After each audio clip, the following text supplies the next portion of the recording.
the cure for AIDS was on that plane? Really, we don't know. There's some very prominent researchers that have been doing this for a very long time.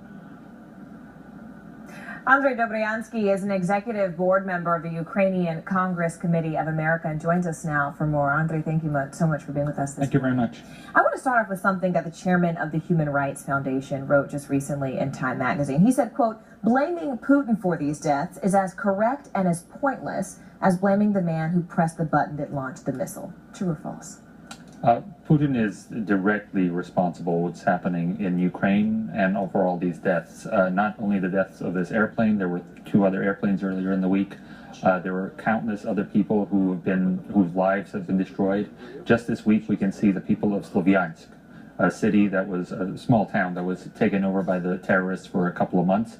It has been recently, in the last several weeks, released from those terrorists by the Ukrainian anti-terrorist organization, and those people are finally trying to put their lives back together. This is going to be a long process of healing once this terrorist operation ends, but Ukraine is determined to end this, to end the terrorist occupation. Now, speaking of end, what's his end game here? Putin's end game? Putin's end game. Putin is a rogue actor. He's a criminal actor. Everybody seems to keep lumping him in with other G7 leaders. Putin is simply another leader like Merkel, but he can't be because he's a criminal and he kills people every year. He kills journalists. Anna Politkovskaya, Lutsenko. I mean, you can go down the list. There are committees that the Russian parliament put together after the Moscow bombing, predating the Chechenian war. Every single member of that committee is either dead or in jail. This is what he does. He simply kills people. So I don't really understand why he would feel anything for these people dying on the airplane. It's simply another loss of life for him. So given what you just said, then what becomes the U.S. role in all of this? The U.S. role is what it's always been. The U.S. is the biggest kid on the block with the biggest army, with the biggest political will, and it's never going to be on Europe to do something. I know talking heads like to talk about, well, Obama has to wait for Europe. Europe isn't putting any sanctions. Europe has never put the first sanctions. We never wait for Europe to put sanctions on Iran or for other territories. It's always the U.S. that takes the lead, and the U.S. has the hammer to bring down, whether it's supporting people militarily or taking the lead with sectoral sanctions. Right now, after this airplane, no country has put new sanctions in place as of yet.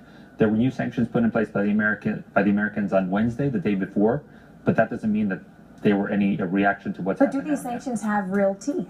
Not individual sanctions. That's what was just increased on Wednesday. What we need are sectoral sanctions. We need across-the-board sanctions, banking systems. We need the United States to say, you know, Russia, you can't have any, or your businesses cannot have any transactions with dollars. We can take that off the table because we've done that with other countries. We've done that with North Korea, Iran. Whatever international actor is a rogue state, or a state that does not act in the best interest of the world community, the world can come together with the United States in the lead and say, this is the way it's going to be. But I want to make sure I'm understanding you correctly. Yeah. Do you think that what happened with this flight is effectively the chickens coming home to roost? Do you think that if the U.S. and if NATO and if these international powers had stopped Russia, for example, back with Crimea, do you think that this would have prevented this flight from happening? Absolutely. Do you think this is a byproduct of Western indecisiveness? Yes, indecisiveness and a lack of leadership, and really...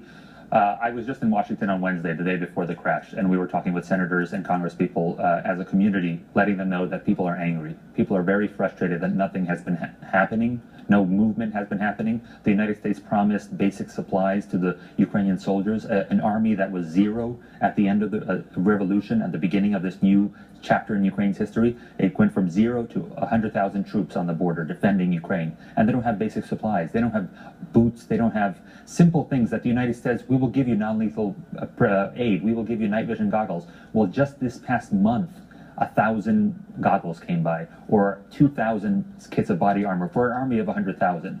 Again, this country has had $100 billion stolen from it by the previous president, so we're in a financial strap right now. But what we need is a little bit more help from the international community, and so far the West has not done that, especially the United States. And just very briefly, when you said you went to Washington, was your criticism directed at the Obama administration? Absolutely, absolutely. Right now, to this day, if sectoral sanctions had been put on, if more aid had come to Ukraine, we would not be in this situation. Andrij Dobriansky, Executive Board Member, Ukrainian Congress Committee of America. Andrij, thanks so much for being with us this morning. Always a pleasure.